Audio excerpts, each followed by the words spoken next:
संत जब आते हैं तो उनकी आवाज में कशिश होती है, वो जीवों को खींचते हैं।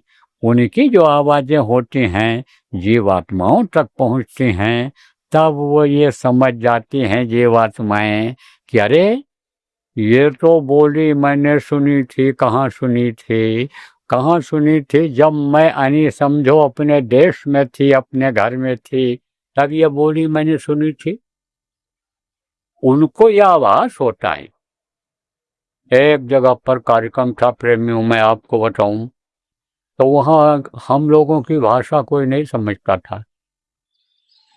तो एक आदमी से एक सत्संगी ने पूछा कि आप गुरु महाराज की बातों को समझते हो? वो हिंदी जानता था, थोड़ा समझता था। तो कहा हम क्यों नहीं जानेंगे, सुनेंगे, समझेंगे, यह तो हमारी भाषा में बोलते हैं, हमारी भाषा में बोलते हैं। अब आप ये समझो कि इसी आधार पर द्विभाषीय मशीन बनाई गई है।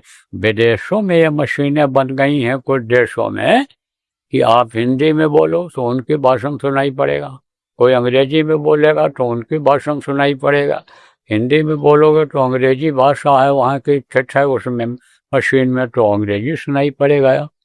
इसी तरह से समझो कि ये वही की नकल है, वही है। तो गुरु महाराज की बात सब समझते थे। तो जब संत आवाज लगाते हैं तो जीवात्माएं ये चौकन्नी हो जाती हैं, और जब वो याद दिलाते हैं, किससे याद दिलाते हैं? जीवात्मा से याद दिलाते हैं। जीवात्मा कहाँ है? शरीर के अंदर में है। जब उसको याद दिलाते हैं तब अपने घर की याद आती है, तब अपने पिता परमेश्वर की याद आती है। लेकिन फिर वो भूल जाता है, क्योंकि भूलने की आदत होती है।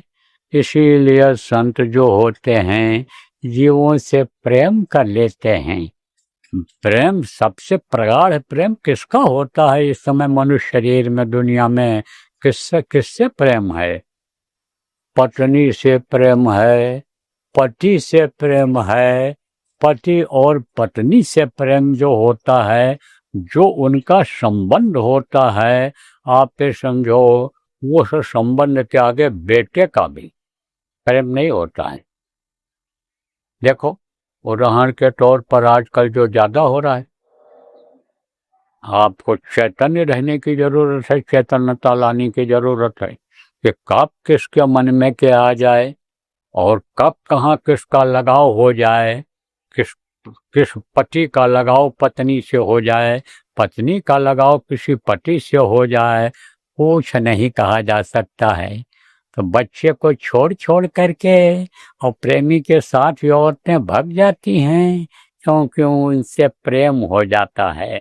तो ये जो प्रेम है, यानी ये जो यानी इस दुनिया का जो प्रेम है, वो किससे होता है? शरीर को देख करके होता है, शरीर से होता है।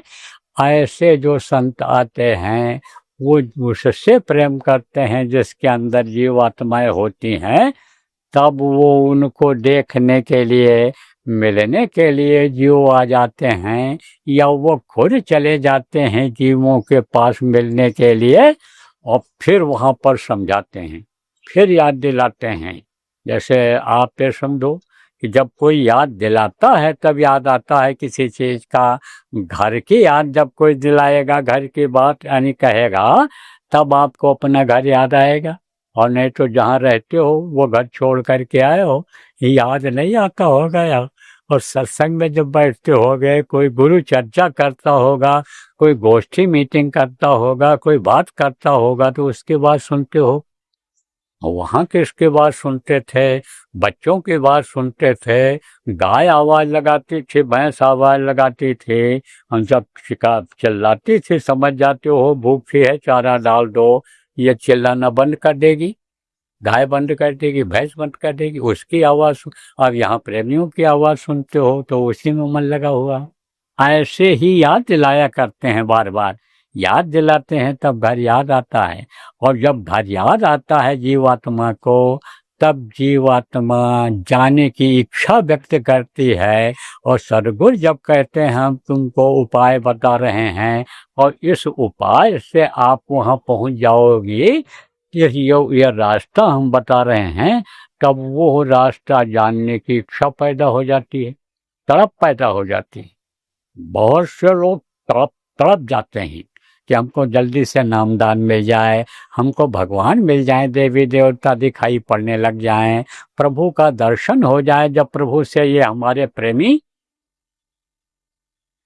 यानी प्रेम करना रिश्ता जब बताते हैं, समझाते हैं, हम लोग भी समझाते थे, गुरु महाराज जब आदेश दिए थे, जाते थे, बताते थे, जगह जगह सत्संग करते थे, तब वो याद आता है। तब इच्छा जग जाती है जीवात्मा की कि हमको वो रास्ता मिल जाए, वो डोर मिल जाए, वो नाम मिल जाए कि कलयुग केवल नाम आधारा, सुमिर सुमिर नर उतर पारा, पार होने वाला नाम मिल जाए। तब नामदान की इच्छा जगती है, और नामदान जब ले लेता है तब समझो कि फिर प्रार्थना करता है, गुरु मोहे अपना रूप दिखाओ। अंदर में गुरु का आप अपना रूप दिखाओ, क्योंकि गुरु हर चीज का वर्णन करते हैं सत्संग। और अगर सत्संग में वर्णन न किया जाए, बताया ना जाए, महत्व न बताया जाए, तो लोगों के समझ में कैसे आएगा। तब वो ये कहेगा, आप अंदर का रूप दिखाओ।